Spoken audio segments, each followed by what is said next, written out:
За тэгэхээр юуны өмнө энд ажиллагаа тэд ажиллагаанд оролцож байгаа та бүхэнд хүндлэг байдаг сайн сайхан бүхнийг бэлэгдээ өрөөё. Тэгээд энд намайг оролцуулж байгаа энэ ажлыг зохион байгуулж байгаа хамт олонд бас баярлалаа илэрхийлье. За миний ярих юм бол хүний оюун ухааныг хөгжүүлэх. Оюун ухааныг хөгжүүлэх гэж юу юм бэ? Оюун ухааныг ямар хялбараар яаж хөгжүүлүүлээ ашигтай вэ гэсэн ийм л товчхон сэдвээр ярих юм байна.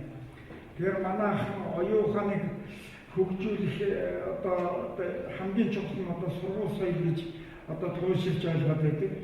Миний одоо эдгээр наснаас одоо юу яаж бодож боловсруулсан ч гэдэг судалснаар бол хүний оюун ухааныг энэ сургууль соёл одоо хөгжүүлэх нь буруу юм шиг байна. Арай өрөөсгөл байна. Тэгэхээр хүний оюун ухааныг хөгжүүлэх буруу юм байдаг гэж би ойлгож байгаа ирсэн.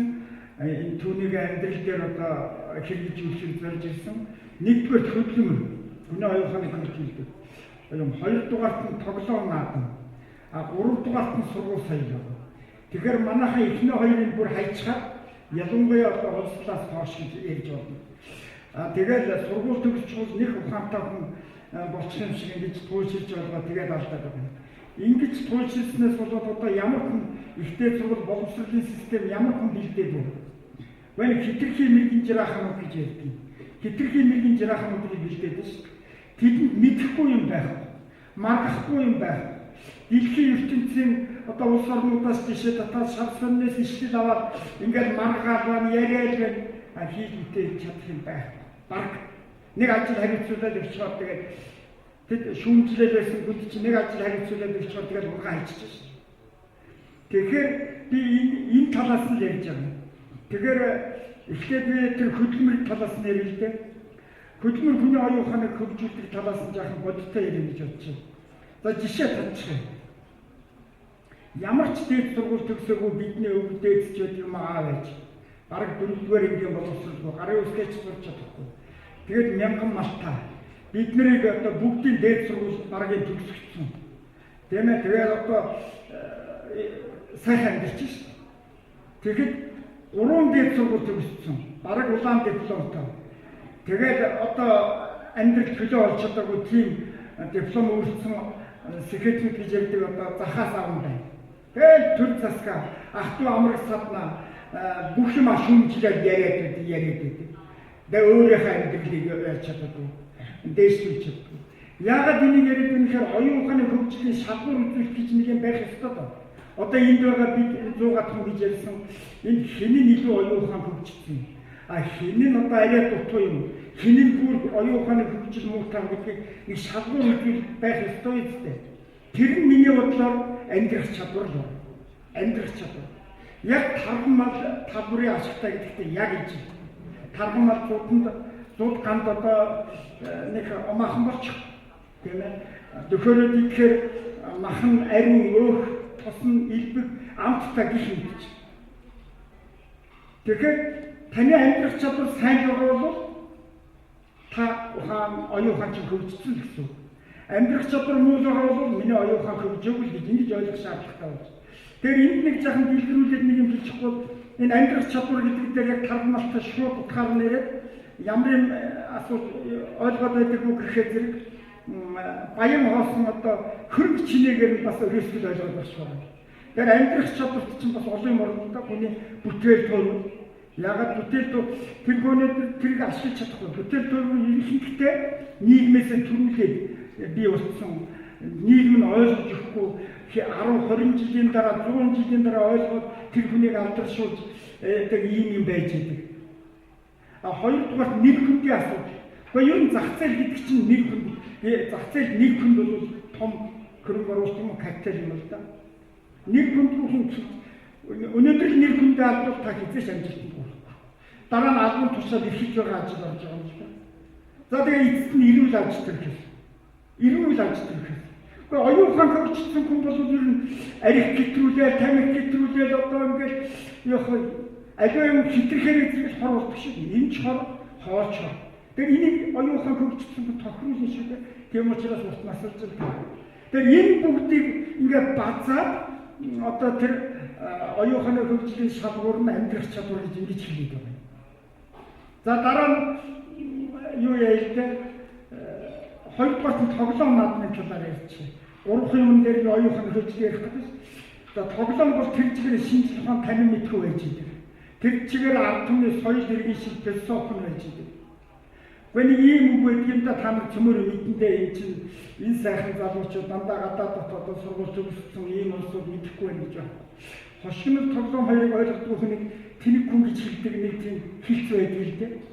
Би ихлээр тэрийг бас хэрэгцдэг байсан одоо бол үний юм байна гэж ойлгож байна. Зарим хүн хошигнол хоёр утгатай үг яриад энэ чи доромжлоод байна уу гэж яриад байна. Гэтэл ухаанхууд хошигнол юм байна л дээ. Сая багантхан титэм үгэн дээр гарсан. Зүгээр нэг инээ хошигнолыг ойлгоод энэ хоёр бол одоо ирс ялгаатай гэж байна шүү. Тийм ээ? Хошигнолыг ойлгоо. За тоглоом бол шинжлэх ухаан учраас их хэцүү л дээ. Би энэ дээр монголчууд 15 ангийн тоглоомоор тоглож надад ирсэн. Тэрнээс одоо онцон наадмын ганц хоёр юм аваад ирсэн байж байна. Ард гарч байгаа учраас энэ дээр морчихгүй. Тоглоомын үүсэл хөгжил бол ер нь хүний багаас нь одоо авиасын нийлүүлээд авиасын дагуу сургууль соёлд оруулахад зэрэг тэр одоо амжилтанд хүрэх юм байна. Манайх шиг гэрийнхээ хажуудлын сургууль эсвэл тэнцсэн сургууль, дайрцсан сургуульд оруулахад зэрэг хүн авиасын дагуу сургуульд оруулахад зэрэг амжилт багтаа гэдэг юм.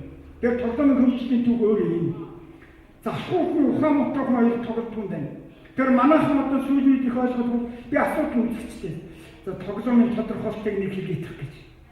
Тэгээд за та завтаа хүнийг зугаа харгаж нэг жаахан тоглолт уйлж байгаа хүүхдийг нэг сатааруулаад дуугаа олох төдий яриад байна. Тэгвэл тоглоом бол би сая хэлээ хөвшин сэтгэлээр гардаг ач холбогдолтой шинжлэх ухаан таны төлөвлөс нь хөвшин сэтгэлээс гардаг. Энэ хөвшин сэтгэлгээ бол нийгмийн хөгжил хувь хүний одоо амжилтанд дандаа садаа үлдэх юм байна. Энүүнийг хүн ойлгохгүй ялангуяа жаахан насахад ирэхээр зэрэг одоо туршлага гэдэг нэг юм нэрлэгдсэн. Өөрөөр хөвшин сэтгэлгээгээ туршлага гэдэг одоо ойлгосон. Яг туршлагын тулд идээд ирж байгаа. За нийгэм уурахад миний ойлгоцоо бол та туршлага яриад тэгээд ер нь туршлагын тул одоо шүтэл ингээд ирвэл та үеийг өнгөрөөж ийн гэж ойлгож би хэлдэг. Ер нь хүний тэр шин сэтгэлгээч байдаг юм уу? Тэр ямар маш их болцоо нөхцөл байдаг. Болцоо нөхцөлгүй юм гэж хизээж байгаа. Ямар хүнд нөхцөлөөс гарах бол янз бүрийн арга болцоо байж байгаа. Тэр туршлагатай одоо ингээд дулд идээд ирэхэд тэр болцоо нөхцөлийг одоо судлахаа гэж анхаарахаа гэж. Тэгээ энийг залуучуудыг бүх туршлагагүй байна гэдэг ингээд мохоод. Нэг юм үг байдаг юм л да манай их сэтгэгчэнд хэлсэн. Өмнөх үеийн хойч үеийг үргэлж өмөрж идэг. Үргэлж голж идэг. Гэтэл хойч үе өмнөх үеэс дандаа илүү бүтээж идэг. Тэгэхээр энүүд байж манай залуучууд өөртөө итгэлтэй ингээд энэ давсаар миний бодлоор бол одоо сэргэж шít. Би одоо социализм үеийн хүн. Одоо сүүлийн 20 жил одоо сэргэж шít. Ийм сайхан нийгэмд ийм сайхан нөхцөл одоо бид өөрсдөө амьдарч чадахгүй, амьдралыг дэвшүүлж чадахгүй, улс орныхоо хөгжил тус нэмэр оруулж чадахгүй байгаа бол өөртөө хүнд. Би хэлдэг. Та онцлж чадна. Та сайтан болж чадна. Та сайтан юу сайд дарга одоо юу ямар ч албан тушаал хийж чадна. Залхуухгүй бол. Тэгээд одоо хөрөнгөж чадахгүй юм уу, онцлж чадахгүй байгаа бол та залхуугүй вирустэй гэсэн үг гэж хэлдэг. Яагаад гэвэл манай үзэгчид янз бүрийн насныхан хүн байдаг би тэдэнд ингэж одоо насны хувьд инээгээл хэлдэг. Залхуугүй вирус. Онцлж чадахгүй бол баяжиж чадахгүй бол та залхуугүй вирустэй гэсэн үг. Залхуугүй вирусыг аюултай шүү дээ. Өөрт нь чөтгөр тушаа болоод зогсохгүй. Өөрт нь чөтгөр тушаа болоод зогсохгүй нийгэмд их хортой. Маш их халдвартай. Залхуугүй вирус. Яг тарган тахал одоо доох мохын халдвар шиг гэсэн. Залхуугүй хажууд байсан хүн залхуурч. Ажилсан хүний хажууд байсан хүн ажилсан болдог. Тийм учраас монголчууд хэлдэг. Үглэж хүмүүжүүлэхэд үлгэрлэж хүмүүжүүлж. Вот. Тэгээд намайг ингэж ирэх зарим их хэцүү үе минь хүүхдүүдтэйгээ явж байгаа юм л да. Хүүхдүүдэд тавдаад заа. Чи залахгүй шүү гэдэг. Тэгэхээр тэр нь буруу болохгүй би аав ээж хэлдэг. Та үлгэрлэж чадаагүй учраас хүүхд чинь залахгүй болчихжээ. Тэгэхээр та ихтэй өөрийгөө энийг одоо жаахан гэгэрүүл өөрөө үлгэр аяндаа бүгд чинь тийм болчихно. Энэ юу санаатаагаар хийсэн баг бүх гинтэг залхуурлаас үүдтэй гэж ирдэнтэй үздэг. Санаатаагаар хийсэн шүү. Санаатаагаар хийсэн баг бүх гинтэг залхуурлаас үүдтэй. Залхуу хүн хялбараагаар амьдрахын тулд гинтэг хийдэг. Тэгэхээр ингэж ярьдаг. Тэгээд би хэлдэг. Энэ залхуур одоо ядууртаа тэнцээгүүл та өөрийнхөө залхууртаа тэнцээ. Залхууртаа тэнцэхийн тулд зөвхөн төр засгийн бодлого хэрэгтэйгээс гадна хувь хүн ах トゥ амар садан найз нөхөд үеийн нөхөд биенийхээ залхууртаа өөрийнхөө залхууртаа тэнцээ. Би өөрийгөө бас нэг дажгүй ажилласаг гэж түүгээрээ багах гэж явсан юм л да. Гэтэл анх удаа 91 онд үлдээ. Японд үзсэн гараад өөрийгөө олсон. Үнэхээр тэр японочдын хажуу одоо би яг залхуу юм байна. Тэрнээс хойш би одоо өөрийгөө ажиллах гэж ярихаасаа одоо болгоомжсон. Тэгэхээр ингэж өөртөө би нийгэмдээ тусгарлаж гэнэ үү? Эсвэл чөтгөр болж гэнэ үү гэж өөртөө дүгнэлт хийх хэрэгтэй. Энд л тэр тоглоом наадам тэр хөдөлмөрчийн тусалаад байна. Манайхан тоглоомыг бас сүүлийн зүй болгож оюуханд хөгжүүлдэг. Энэ их зүйл. Гэхдээ хамгийн гол нь залхуурлаас гаргадаг. Залхуурлаас гаргадаг. Яг л тийм одоо монголчуудын дөрвөн улиралтай тэр дөрвөн улирлаа сүлж амьдэрдэг. Тийм учраас одоо маш их ажилсаг тийм уламжлалтай дандаа юм бодно. Дандаа хүүхдээс өвгтэй хөл. Тийм учраас оюун ухаан хөгжиж. Одоо нүүдэлчтэй соёл хэлтэй учраас одоо хөдөөний хүүхдүүд хүүхэн орой марж явахыг хараад маргааш тийм өдөр болох юм байна. За одоо энэ жил чинь одоо энэ үйл бол 100 болно гэж хөдөө ярьж байна. Ягаад гэвэл өхөр хотондоо тогтохгүй байж түрүү цагаан цэцэг хөр. Ингэж дүнчи энийг ажилуулж идэг. Тийм учраас оюун ухаан хөгжиж. Ийм даа. Тэгэхээр энийг бид ашиглах хэрэгтэй юм л да. Тэгээд би ингэж инээлгдэг юм. Юу гэж инээлгдэг вөхөр та тоглоом тоглодоггүй, тоглоом сонирхдаггүй. Ер нь болвол эсвэл та залах уу, эсвэл ухаамуута, эсвэл хоёулаач байж магадгүй гэж. Хэний нэг яхад хоёулаалаад яг гэвэл хөдөлмөр хийдэггүй хүний оюун ухаан бол хөгжөөгүй л байдаг. Өөрөөр хэлбэл бүтээлч сэтгэлгээг л би яриад байна шүү дээ. IQ-гаар 8 жилийн өмнө дэлхийн IQ-г шалгаруулдаг одоо өнөө чадварыг шалгаруулдаг эрдэмтэд яхад Монгол 21 дээр орж ирсэн. 3 жилийн өмнө 9 дээр орсон. Тэгэд эрдэмтэд ярилцлага гэсэн байсан. Монголчууд IQ-гээр өндөр мөртлөө яагаад хөгжихгүй вэ? Бүтээлч сэтгэлгээ дутаад байна. Бүтээлч сэтгэлгээ дутаад байгаа учраас хөгжихгүй байна гэж. Ингэж. За ингээд. За эцэст нь одоо 3 дахь зүйл нь боловсролын систем. За манай боловсролын систем хит академик. Одоо академик прагматик тал руугаа яаж амьдрахын заах хэрэгтэй болоод байна шүү дээ. Яаж амьдрах вэ? Та юмхнаар юм хийж ингэж амьдрахыг тэр ухаан нь боловсролыг үгүйсгэж байгаа юм биш үү? Мэдлэг боловсрол мэрэгжил болгодог. Мэрэгжилдээ бас онлын талыг нь олгоод байгаа шүү. Прагматик талыг нь олгохгүй. Тэр энэ бол оюун ухааны хөгжил биш ээ. Би түрүүн ярьж чаддаг бүтээл сэтгэлгээнд дутаад байдаг. Ийм байгаамаа. За тэгээ минут ус чинь энэ дээр би нэг энэ онс за би хоёрхан юм аваад ирсэн. Энэ Монгол гэрийг онсоор хийсэн.